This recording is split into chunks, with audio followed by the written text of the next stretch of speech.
저는 5월 하면은 생각나는 영화가 있습니다. 김씨 표류기입니다. 2009년 5월에 이 영화가 개봉해서 봤던 기억이 있고, 그리고 이 영화상에서 4월, 5월쯤 봄부터 여름을 지나서 가을 때까지 시간적 배경이 이 시기에 해당되거든요. 그래서 영화 속에서도 이 봄날의 5월달의 어떤 그런 따사로운 느낌이 기억이 가장 오래 남게 표현이 된 것이 아마 그 이유가 아닌가 싶습니다. 이번 영화 김씨 표류기는 지구를 지켜라와 함께 한국 영화 저주받은 걸작 2대 영화 중에 하나입니다. 개봉 당시 70만 명의 관객 동원을 했거든요. 제작비는 50억 원이었고요. 손익분기점인 200만 원 넘지 못하면서 크게 망한 영화라고 볼 수 있습니다. 아무래도 제작사인 시네마 서비스가 이 영화가 반드시 흥행할 거라고 자신했던 측면이 있는 것 같습니다. 일단 영화의 기획이 죽이잖아요. 한강의 무인도인 밤섬에서 포유된 남자의 이야기. 일단 아이디어도 기발하고 기획도 굉장히 세련됐거든요. 저는 기대를 굉장히 충족했던 영화였던 것으로 기억하고 있습니다. 이 영화는 만듦새도 굉장히 좋았던 것 같아요. 하지만 이 영화는 관객들에게 철저하게 외면을 받았고요. 국내 평론가들에게도 그렇게 좋은 평가는 받지 못했던 기억이 있습니다. 그런데 이 영화는 오히려 해외에서 인기가 더 높은 영화예요. 유튜브 같은 데서 찾아보면 이 영화를 좋아하는 외국인들이 꽤 많은 걸로 평가되고 있습니다. 외국에서 더 인기를 얻은 김씨 표류기 영화는요, 헐리우드에서 리메이크 판권이 팔려 나갔거든요. 실제 영화로 제작되기까지로 이어지지는 않은 것 같습니다.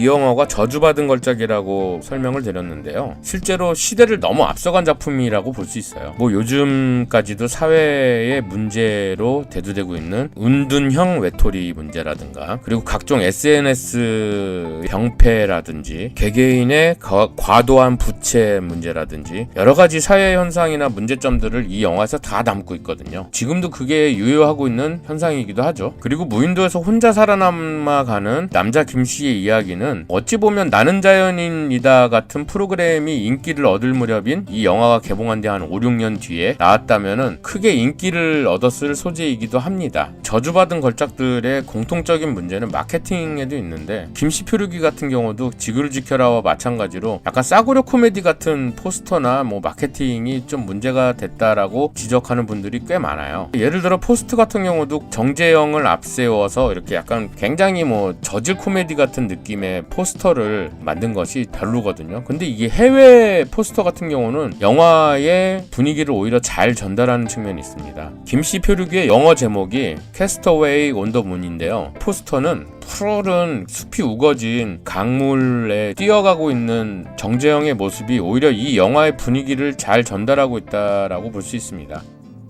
줄거리부터 살펴보면 억대의 빚을 짊어지고 신용불량까지 된 남자 김씨, 정재영이 연기했죠. 거기에 여자친구한테 이별을 통보받은 그는 자살을 하기 위해서 한강으로 투신합니다. 그런데 의도치 않게 한강 밤섬으로 표류돼서 살아남고요. 그 뒤로 각종 자살 시도를 하고 섬 밖으로도 나가보려고 했지만 수영을 할 줄 못해서 나가지도 못합니다. 그래서 결국 남자 김씨는 밤섬에서 원시적인 생활, 그렇게 스스로 세상과 단절된 채 살아가기로 하거든요. 또 한강이 내려다 보이는 아파트에서 자기 방에 갇혀 사는 여자 김씨, 정여원이 연기했습니다. 는 은둔형 외톨이로 그 당시 유행하던 싸이월드 미니홈피 여러 개를 운영하면서 다른 사람의 사진을 도용해가지고 가짜 삶을 살아가고 있거든요. 이렇게 살아가는 이유는 얼굴에 큰 화상 흉터가 있어가지고 사람들을 기피하게 된 것들이 원인이었죠. 그의 유일한 취미는 망원렌즈로 달 사진 촬영하기인데, 그리고 봄과 가을 매년 2차례 있는 민방위 훈련 때마다 사람들이 돌아다니지 않으니까 그 사이를 이용해서 여러가지 세상 밖을 촬영하거든요. 그렇게 망원 카메라로 세상을 촬영하다가 밤섬에서 혼자 사는 남자 김씨를 발견하게 됩니다. 그리고 그에 대해서 호기심과 궁금증을 가지기 시작하면서 와인병에 메시지를 넣고 밤섬으로 던지면서 두 사람이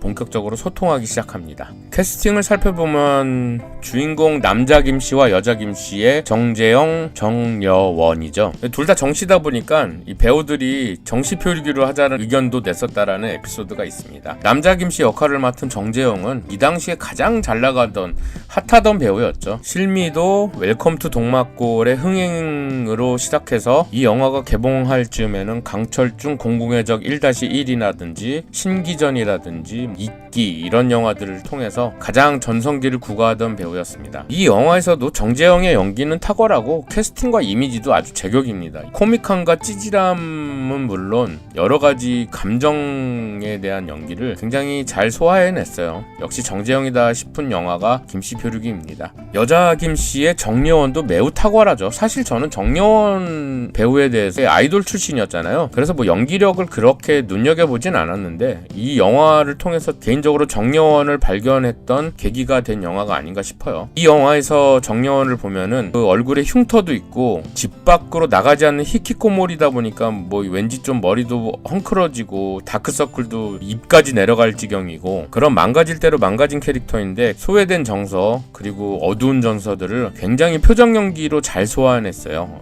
아무튼 이런 배우들의 탄탄한 연기력으로 통해서 만들어진 영화는 개봉 당시엔 비록 흥행에 실패했지만 두고두고 각종 커뮤니티나 유튜브 등에서 회자되는 장면들이 많고 얘기가 많이 되고 있습니다. 영화 김씨 표류기의 OST는 총 25곡으로 구성되어 있고요.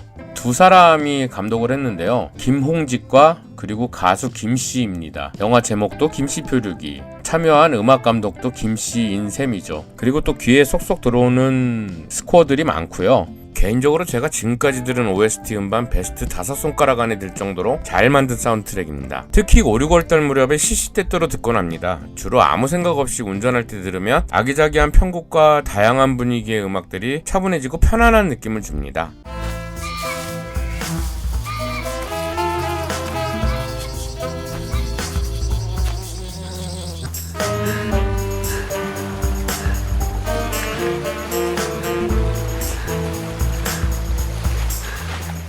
답장을 받았습니다. Too much place, too much voice, desire, lies. I cannot stand it anymore.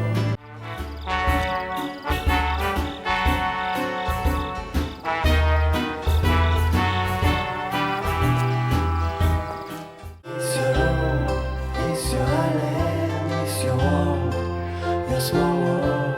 It's time to change this world.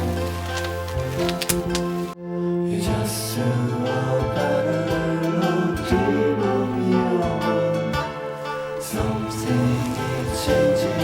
I know we can do. We can do.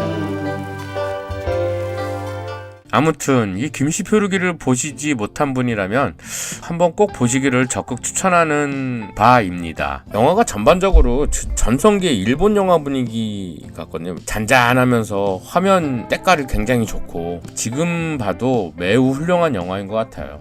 이번 시간은 여기까지입니다. 끝까지 영상 봐주신 여러분들 감사합니다. 안녕. 구독, 좋아요, 알람 설정 안 하실 분들 가까이 오지 마세요. 야, 이 개새들아! 그냥 가면 어떡해! 누가 가라 길지 않았어 이제.